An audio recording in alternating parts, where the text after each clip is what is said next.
Goeiedag! Good day, fellow South Africans. And whoa, you know what I love about this community channel? And I should say, and citizens of the world, let's keep the bloody slogan right, okay? Now, what I love about this channel is that by working with so many different people who've got so many different ideas aimed at helping and securing a future for white South Africans, we have so many different little projects on the go.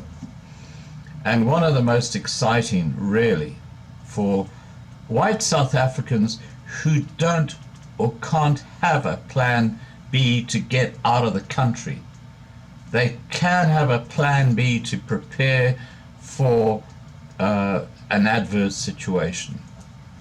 And one of the huge heroes on my channel, as you know, is Vanessa. And she sent me 2 videos. And you know that song I've been told I can't sing, but I've got to do this. I'm sorry, Vanessa, you're going to have to live with this. From small things, big things grow. Vanessa has now built a team around her under her Project Escape. And this is one of the inaugural meetings that they have, which we are very, very fortunate to listen into. And you're going to get differing points of view, and you're going to hear what they're starting to talk about and their focus.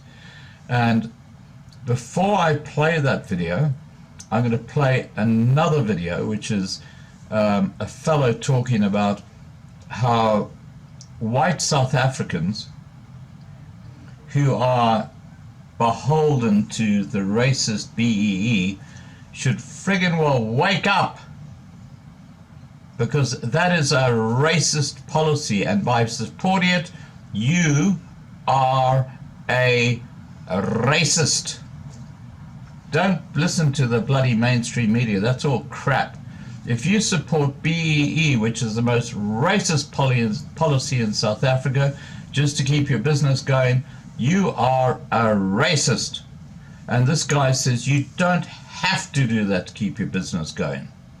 You know, you really need to start supporting the white South Africans who are victims of a terrible, terrible government conspiracy aimed at trying to eradicate the white population from South Africa. And you know, you don't want to be party to that, guys. You really don't want to be party to that. So all right, there are 2 videos here. The first one is, you'll hear the fellow talking about how he has a business in South Africa. He employs white people, he deals with white people, and this whole BEE thing is just hocus pocus. Don't be intimidated by it. That's his message. And then after that, we'll have a much lengthier video where Vanessa is now talking to, you know, some key members, and it's a growing little project, this Project Escape, where they are now starting to look at prepping. They're looking at farms. They're looking at a whole range of options. It's growing, okay? And it's going to grow exponentially as the heat rises in that little tank we talk about. So get on board now. I'm going to put Vanessa's email down below this email, this video. Please, if you want to save your family and your friends, get them involved in Vanessa's project, okay? Now, Vanessa's project also needs funding, because she can explain to you why, but it goes beyond just Project Escape, which for those who follow my channel will know that Project Escape is all about providing a plan B in the event that there's a civil war in South Africa. And I'm not going to go into things that are unsubstantiated, but I will just say that it appears that a state of emergency is clearly on the horizon for the ANC to secure their position as the government. And it could be, I'm not saying it is, but it could be that either the breakdown in the universities around South Africa, or what's happening with Eskom, if they coordinate a complete blackout around the country, that would be a trigger for a state of emergency.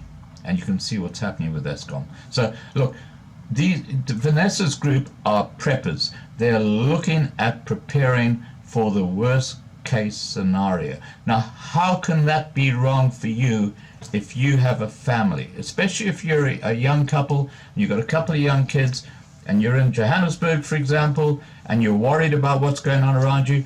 Why would you not contact Vanessa, whose email is below this video, and say, hey, how do I become involved? Because you're going to provide those kids with a plan B.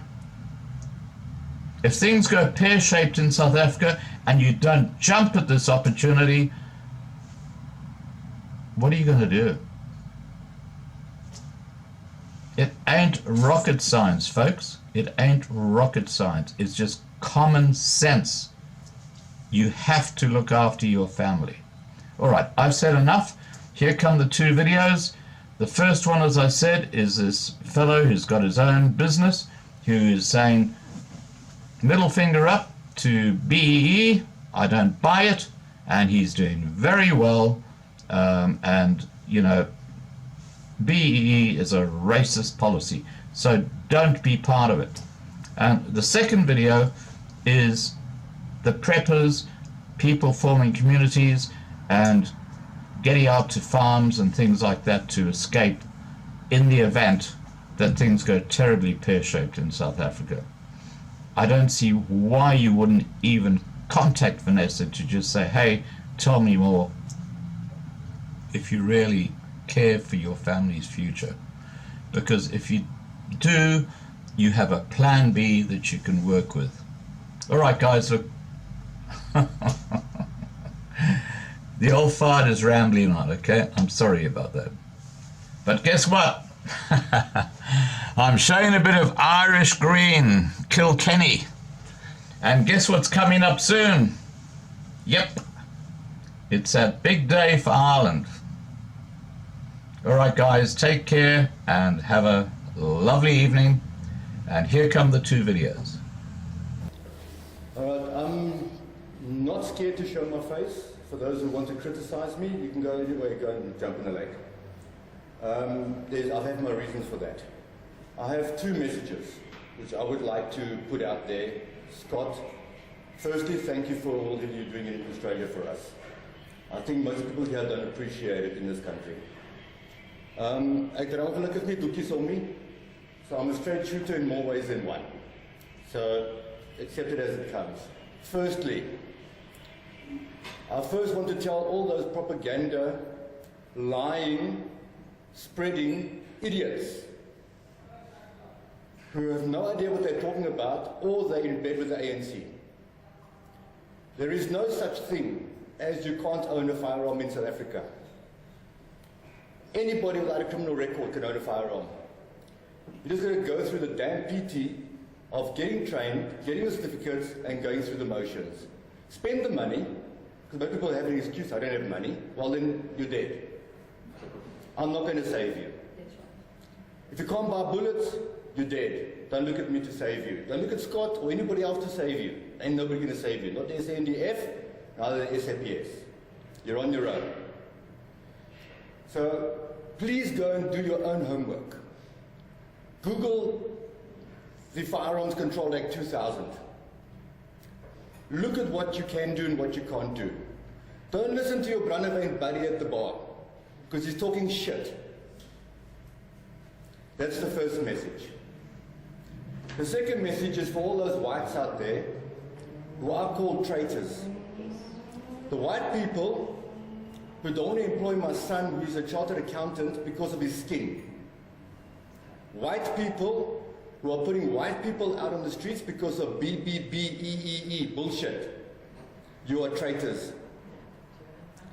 You are in bed with the communists. Don't come tell me you have to have certificates to do business. I am self-employed. I am proudly non-BEE. I have white workers. I'm a white man. I have white clients who love me because I'm white. I buy from white suppliers. I do not support black. Right, now it sounds like angriness here and racism. It's not. The racists are the government. They are putting us out of the streets. They are removing us from the economic sector of South Africa. They're doing everything in their power to remove us. Most of it is psychological warfare, but they're bringing in supposedly rules and regulations which people also fall for the propaganda and absolute bullshit, thinking, but I have to have black workers, otherwise I'm going to get a fine. You know what? You're not going to get a fine. You're not going to get a government contract. But there is work if whites support white. We need to take back the economy and show them who actually owns the economy, who's got the capability of running the economy. And we need to become our own economy. We need to deny them their income, the income through VAT, the income through taxes. There are ways and means. I'm not talking about tax avoidance or not being compliant. There are ways and means. If my client pays me cash, you think I'm going to give 15% to Zuma or to Ramaphosa or to any of the other damn thieves up in government? There's no freaking ways. The Chinese are operating that way. All their imports are not coming through the customs because SIPO at the customs in Durban is getting millions a month to import all these Chinese goods. White people then go to China Mall and buy those bloody goods. Think about it. In my eyes, you're traitors. You need to catch a wake up, and we need to start supporting each other. I was also a victim of BBBEEE 16 years ago. I'm not sitting in a squatter camp taking handouts. I got off my ass, I got up, and I worked my fingers to the bone every bloody day of my life. And that's what I expect from every other white South African in this country. If you want to go and fill up your gold vaults by working for black people, by doing the books of Mr. Ramaphosa, by being a lawyer for Julius Malema, you are my enemy. That's all I need to say. Thanks. Thank you. Okay, I'll tell you when she stops. Good morning, everybody. Thank you for all coming. I wish to say that there are others here who don't want to be in the video for obvious reasons. But this is the gathering that I've arranged. Nikki has driven all the way from Bathurst, and she's brought up Hazel from East London. These are the people who were part of the setup when Scott had me on YouTube right at the beginning, and they all wrote to me, and they have stayed with us. We have joined, formed our own chat room now. And out of the 250 people who wrote to me, and I was very excited about that, we have now got maybe 22 people left. These are, this is our first meeting that we're going to be having today. It'll run through till late this afternoon, no doubt, and they'll go off to a pub and have a few drinks. But I'd like Daryl to say something. If anybody wants to interject, let this video run for 50 minutes so that people sitting in South Africa who are doing nothing about prepping, who are doing nothing about what's coming, I hope you get a wake-up call, because I'm actually having a hut full of you people. You need to sit up and take note of what is going on. Daryl, I'm going to hand it over to you. Okay. Good day, folks. Basically, I'm going to be short to the point. What some of you here you may not like, but it's unfortunately the truth. Where we sit at this point in time is we are the frogs in the pot, as our famous president likes to say, and he's turned up the heat. Whether we like it or not, take a look at what's going on around you, open your eyes. For those ostriches, South Africans, well, good for you. when time comes, don't say we didn't know, you didn't know about it. Bottom line is, if you don't get involved now, it's going to be too late. You either got to understand we are either pregnant or you're not. You cannot be sort of pregnant, and that's where we are. If you're going to prep, you better get yourself seriously involved. Start getting fit, because I'm going to tell you now. Don't think that you are going to get out of the cities when the dust comes in cars. It's not going to happen. So you better find a farm or a friendly place within 130 kilometers of where you live. Because it's going to take you 4 to 5 days to get there. You're going to have to move at night. You're going to have to move in small groups, because big groups create a problem. There are also certain aspects of the law where if there's more than a certain amount of people in there, you will be seen as a militia. So understand that you cannot think that you're going to be moving in big groups. You're going to make yourselves targets. You're going to have to move at night. So get your stuff out of the cities. Make friends with people in areas. Get your rations. Get whatever it is that you've got there. Start practicing. No more excuses. Get out of bed an hour early in the morning. Go for a 5-kilometer run. Start practicing. Put your backpacks on. Practice with your backpacks. Get used to it, guys. You're going to have to cover 20 to 25 kilometers at night. In the day you can go further. The reason night is very simple. Your distance is going to be reduced because you're going to have to have people in the front, and you're going to have to move very slowly, and you have to move very quietly. So I understand this is not a game. This is a do or die situation, and we have no choice. I'm not going to die, I'm going to do. Good luck to you. Joel, can I ask you something? And let me open this up to the room. What do we say to those people who, and I've discovered this over the last 3 days, they're unemployed, they're your middle class white, decent people. They're sitting on the fence, they don't want to sell their homes, they are running out of money because they cannot be employed, and I'm encouraging them to sell their assets. Can I tell you something? How do we handle the these harsh people? reality, okay, Yeah. of where we are. Yes. If you don't sell your home, you're going to lose it to the bank. In any case. So stop being stupid. Yeah. Take emotion out of it, take your heart and throw it in the dustbin. Yes. Because your heart doesn't work. Yes. It's there to pump blood. It's not a thought object. It has no logic. At the end of the day, you've got to think with your head. And you've got to think clearly. There's no place for emotion in this. The other thing is that a lot of people think that things will get better.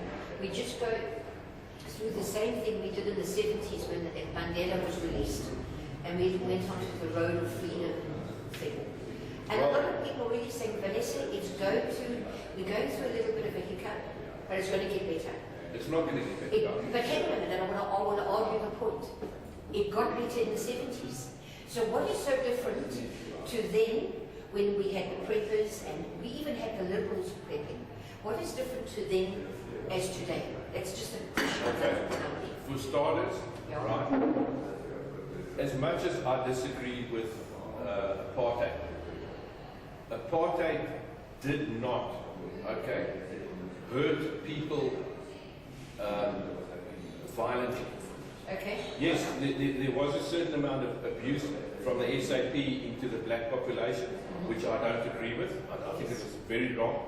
However, let's take a look at the crime statistics, take a look at the unemployment statistics. Everything is pointing in the wrong direction. And if you seriously believe that the ANC is going to turn this country around, then you better stop smoking weed, because that's what you're doing. I hear you. I don't think that, but there are many. You must understand that I get to speak to, I think, more South Africans now than most of us do. I'll cite you an example. You know that there was that job opportunity that was put on Scott's side.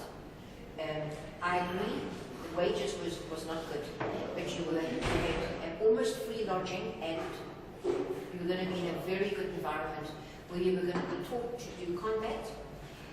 You were out in the desert. Lovely opportunity for young men. I had one guy saying to me, how much is the wages? And I mentioned it. No, I'm not interested. But he would prefer to sit where he's sitting now, doing nothing, and living off family and friends than having to get on a bus and driving down to where he was. No, I'll tell you. And that made me very angry.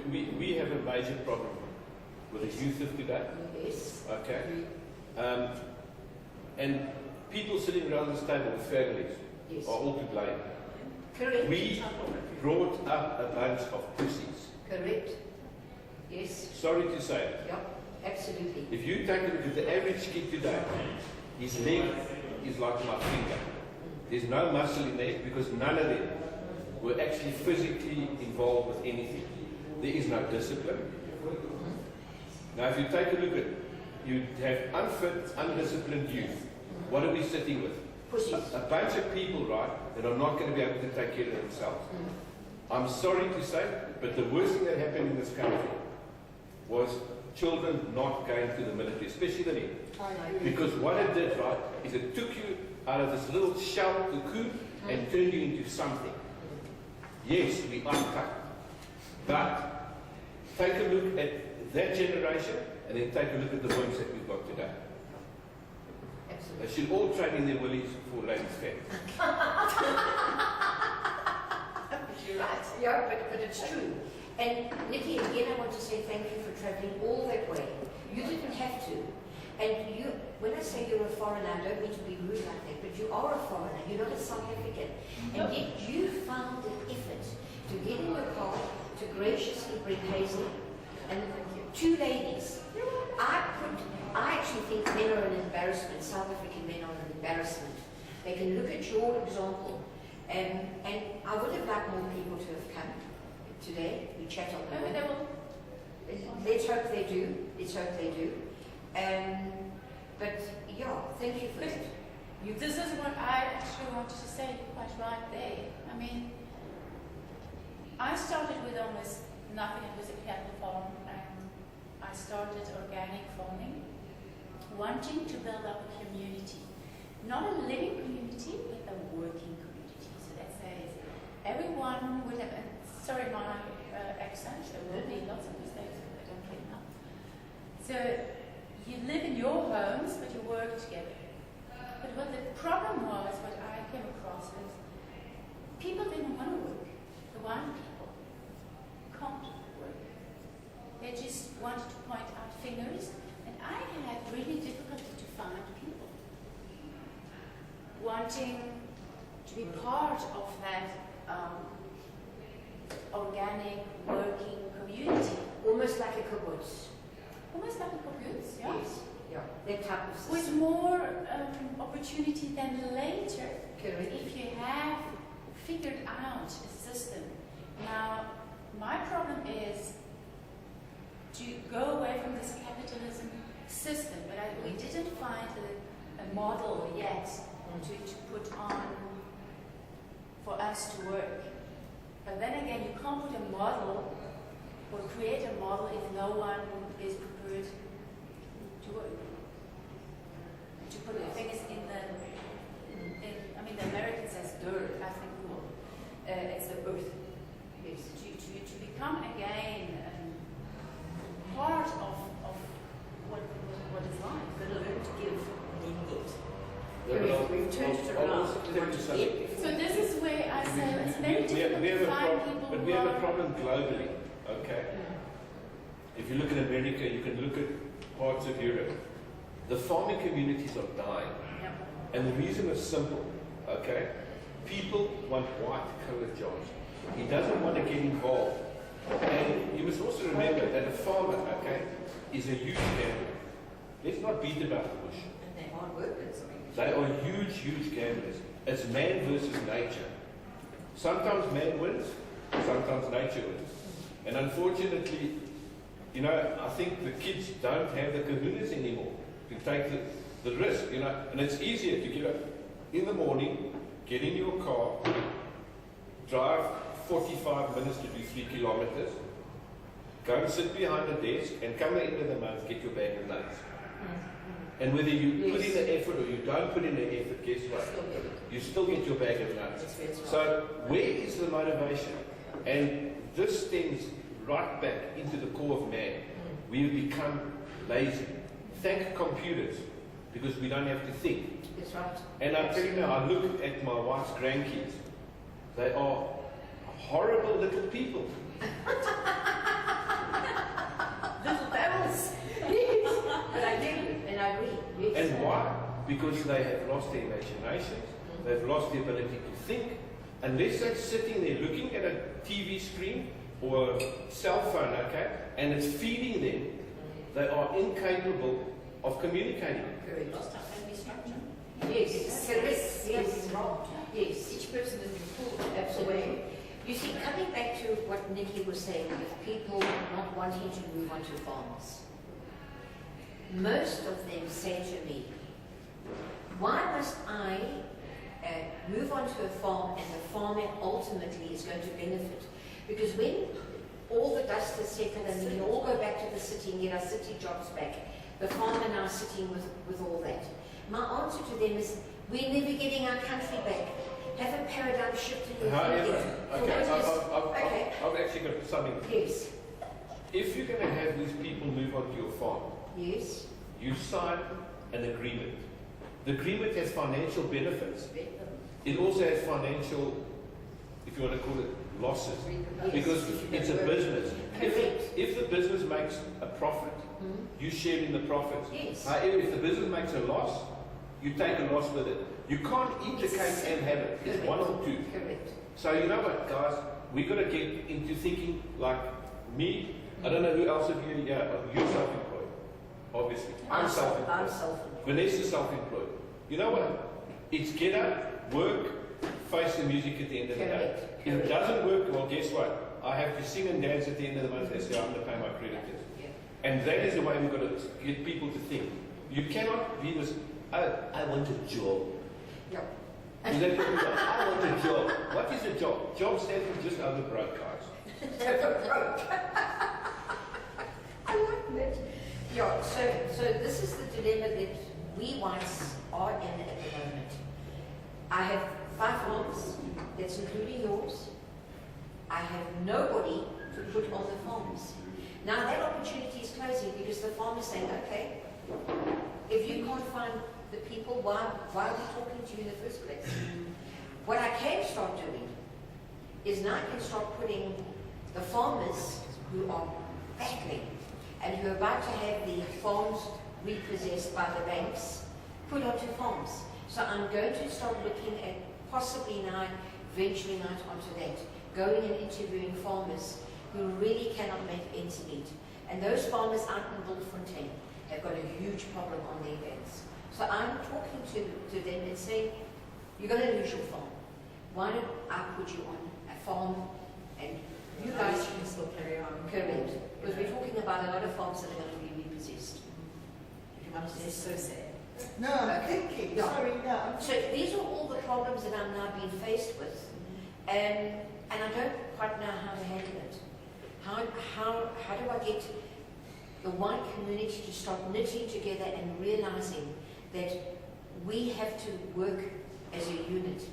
And everybody wants to be paid to work on the farm. And I said, I'm sorry, there is no money.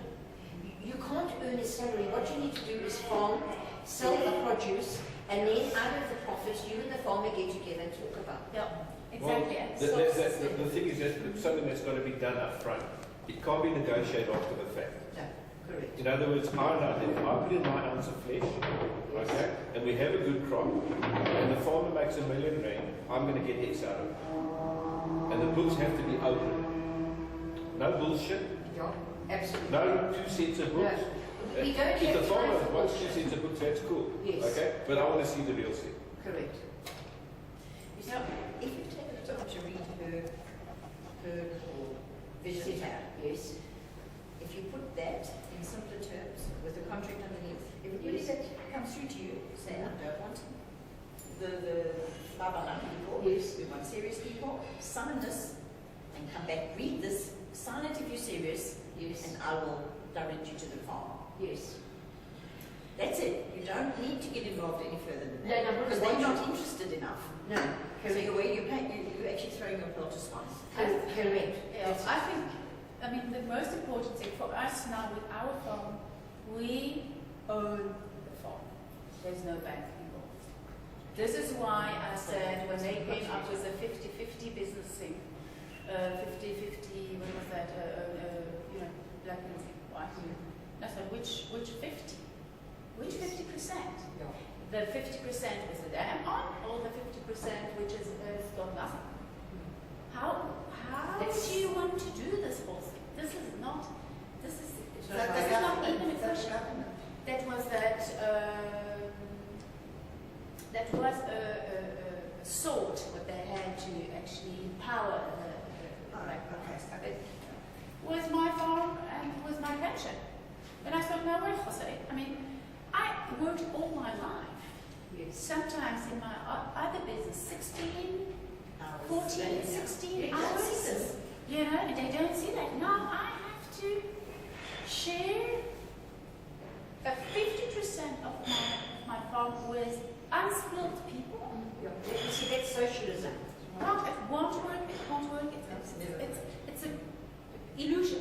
And now look at all those South Africans who went to New Zealand. And I've been saying this, no matter where you go in the world, it's going to catch up with you. You might think, oh, I'm leaving for Australia or New Zealand. It's going to catch up. I was shocked about those Muslims that were killed. Yeah, but it's wrong. Can I tell you something? I actually wrote, my son posted something this morning, he was in China, and I wrote back and I said to him, one thing you have to understand, no matter where you go in the world, okay, you're going to have this crap. That's right. The world has gone mad. I'm sorry to say, the world has gone absolutely crazy. Right. Yes. Nothing makes sense anymore. Yeah. People kill people just because they can. Yeah. I don't believe in religion because I believe it's the root of all evil. I'm sorry to say. If you think you go back in history, you will see more wars being fought over religion than anything else. Okay, but that's where you and I part ways. I am very grounded in my. But can I come back to that owning? And Yes. I want to go back to what you said as well. You want to see open books. You want to have transparency. You want to know what you put in. Yes. Right. So. But then I say we need to have a fair system that if someone comes and I say I want to go away from capitalism with money, everything connected to money as well. What you are, what you do is so much money. It's always connected to this money, and I want to go away with more like points, more values, or I don't know, because you don't have to be necessarily a doctor to have lots of points, or you know, if you're a doctor, you are rich. Well, not all of them, but you know that you have succeeded. You are someone if you're a doctor, engineer, someone who cares for elderly people, who doesn't, you know, do a big job, and I think their values is quite as important as a doctor, but doesn't actually, they can't compare, then you can't compare a doctor to that health or salary. Even they do as much hours and put the effort. So I think there as well, there has to be like a triple system or something that if you come in and you own a farm, or you're the owner of something, so you have so much points. But it's like to secure something. Then if you have nothing, now you say, I can't, I have only my hands, okay? Well, fine, because we need that as well, you know? So you can, and this is why I say we have to be careful that some people can't work as much as others, or some are not as physical as others, you know, so we don't have to discriminate this. We can just have a value system, but the effort of ours needs to be almost the same. So don't think, you know, you have to, you work 14 hours and the other one is still eating your potatoes and your tomatoes or whatever, and it does smoking wheat. Yeah. So if in the end someone will say, or everyone would say, hey, marshals. That's why we need to have the kibbutz system. Yeah. It doesn't fail with the kibbutz. Okay, so now you see the dilemma that we are sitting in South Africa. And it's, for me, I think it's too late. No, it's never too late. If people start moving onto the farms now, Yeah. they should have been planting their crops already. Okay, now you saying something which I discussed this morning with you. Unfortunately, I started 15 years ago Yes. to look for the right farm. I needed 15 years, almost 15 years till I found the farm. Now it's 10 years till I built those structures. And I knew 15 years ago I need to hurry. Because I don't know how much time I have, but if I have to build all this, have the structure, and don't forget the what you call error thingy with Trial and error, yeah. try and error. Yeah, and it cost me flipping. School fees. Yeah, but you know, 10 years. Now I can say, well, we're still not there 100%, but we've got a system that can work. I can prove, I have a model which I say, this is now all the trial and error. I don't know, in one spot, and you just want to it was nothing there. I mean, there was almost sand with horrible weeds, and all the farmers around me were actually saying, what are you trying to do? Farming? You know, and I thought like I'm the biggest fool ever. You know, becoming as a Swiss. But you know what, that's short-sighted. Take a look at the Israelis. They took the desert and turned it into, It's a jewel. you know, Yeah. so why not? Okay, can I It is just possible. end this And you video? know I what just is- want to say, sorry, can I just do- okay, Scott, just listening to us talk in a round table, there are many of us out there who are meeting. Many are meeting secretly, and they don't want this group to know what that group is doing or where they're meeting. And I think the secrecy's got to stop. We've got to start forming bigger groups. And what you're seeing today is happening all over South Africa, but they don't want to share. As Shirley rightfully said, everybody wants to be a chief, but nobody wants to be a general in the army. And you know what? I gladly say, guys, whoever wants to run this, do it. I don't want to be the chief. And in fact, it's painful to be the chief, because you're fighting against personalities as well. So, yes, we've got a problem in this country, and for you white people who are sitting at home thinking you're safe, you're not safe. Okay, thanks, Scott.